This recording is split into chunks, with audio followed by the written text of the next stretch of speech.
கிறிஸ்து இயேசுவுக்குள் உங்கள் ஒவ்வொருவரையும் அன்போடு வாழ்த்துகின்றேன். பிரியமான தேவஜனமே, கடைசி மீதமானவர்கள் பகுதி 2 என்ற தலைப்பின் கீழாக, அப்பொழுது வலுசர்வமானது ஸ்திரீயின் மேல் கோபம் கொண்டு தேவனுடைய கற்பனைகளை கைக்கொள்ளுகிறவர்களும் இயேசு கிறிஸ்துவை குறித்து சாட்சியை உடையவர்களாகிய அவளுடைய சந்ததியான மற்றவர்களுடனே யுத்தம் பண்ண போயிற்று. வெளிப்பாடு 12:17. ஒரு சபைக்கு எவ்வாறு சந்ததி இருக்கிறது? பாப்டிஸ்ட் சபை, மெத்தடிஸ்ட் சபை, பிரெஸ்பைட்டீரியன் சபை, லுத்தரன் சபை உட்பட தற்போதுள்ள அனைத்து சபைகளும் ஒரே நம்பிக்கையிலிருந்து பிறந்தவை. அது கிறிஸ்துவ நம்பிக்கை புரொட்டஸ்டன்ட் சீர்திருத்தம் மூலம் வெளிச்சத்திற்கு வந்த உண்மைகள்தான் அவை உருவாக காரணமாக இருந்தன. ஆனால் பிசாசு அவளுடைய சந்ததியான மற்றவர்களுடனே, மீதமானவர்களுடனே யுத்தம் பண்ண போனதாக சொல்லப்படுவதை கவனியுங்கள். எனவே பிசாசு இப்போது வெவ்வேறு புரொட்டஸ்டன்ட் பிரிவுகளையும் குறிவைக்கிறது. அவளிடமிருந்து மீதமானவர்கள் ஒழிக்க விரும்புகிறான். 1798க்கு பிறகு அமெரிக்காவுக்கு தப்பி ஓடிய புரொட்டஸ்டண்டுகள் இரண்டாவது பெரிய எழுச்சியை பெற்றார்கள். அது மிகுந்த ஆவிக்குரிய ஆர்வம் எனப்பட்ட காலகட்டமாக இருந்ததுன்னு ஏற்கனவே நம்ம படித்தோம்.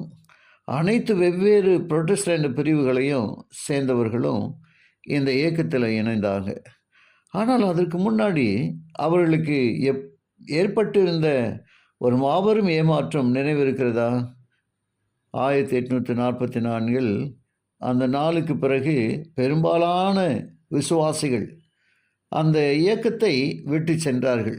ஆனாலும் சிலர் எஞ்சி இருந்தார்கள் அல்லவா? அவர்களை மீதமானவர்கள் என கூறலாம். வெளிப்படத்தில் 12 சொல்லப்படுகிற மீதமானவர்களிடம் 2 குறிப்பிட்ட தன்மைகள் காணப்படுகிறது. முதலாவதாக, அவர்கள் தேவனுடைய கற்பனைகளை, அதாவது 10 கட்டளைகளை முடிவு காலத்தில் கைக்கொள்ளுகிறார்கள். ஒரு கிறிஸ்துவர் தேவனுடைய கற்பனை குறையற்றது என்பதை நம்புகிறார். ஆனால் முடிவு காலத்தில் நிகழ்கிற இறுதி நிகழ்வுகள் தான் மீதமானவர்களின் சாட்சியாக தேவனுடைய கற்பனைகளை முக்கியப்படுத்தி காட்டுகின்றன. அது எவ்வளவு பொருத்தமான சாட்சியாக இருக்கிறது! ஏனென்றால் பிசாசு பரலோகத்தில் கலகம் செய்தது முதல் தேவனுடைய அரசாங்கத்தை குற்றம் சாட்டியே செயல்பட்டு வருகிறான். தேவனுடைய கற்பனைகளை ஒன்றுமில்லாமல் போகச் செய்ய விரும்புகிறான். நான் வெறுக்கிற ஒன்றை மேலானதாக கருதுகிறதை விட வேறு யாரை அவன் குறிவைப்பான்?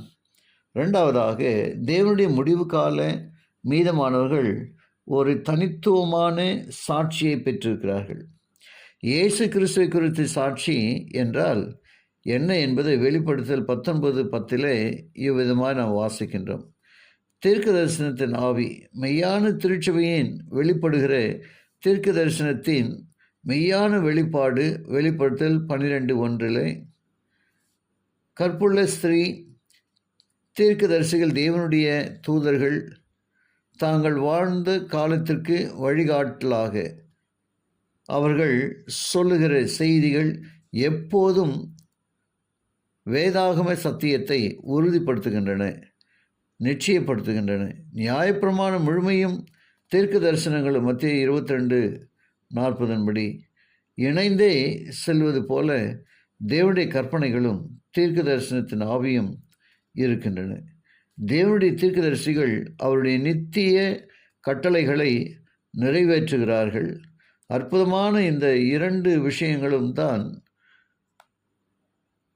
மாபெரும் ஏமாற்றத்தின் போது மீதமானவர்களில் தனித்துவமாக காணப்பட்டதாக வரலாறு நிரூபிக்கிறது.